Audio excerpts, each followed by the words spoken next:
Hello friends, welcome back to the new video guys. Today guys I am going to show you guys Wi-Fi setting in your Poco phone guys. In this video guys I will show you guys how can you unpair your Wi-Fi in your Poco phone.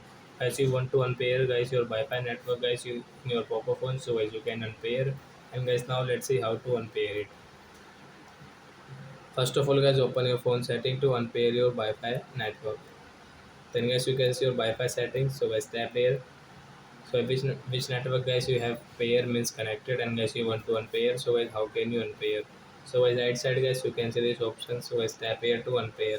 And guys you can see this modify this network and forget option means unpair. And guys you want to modify, so guys you can modify from here guys. So example for guys I will click on this forget network means guys unpair. Then guys this Wi-Fi will unpair, then guys I cannot use. And guys if I use, so guys I will have to enter password again. So like that guys you can unpair your Wi-Fi network in your Poco phone. So I hope friends you have understood. So that's it guys, thanks for watching guys. Now we will meet in next video guys with new topic. Before going guys, please go and like my video, subscribe my channel. Bye friends.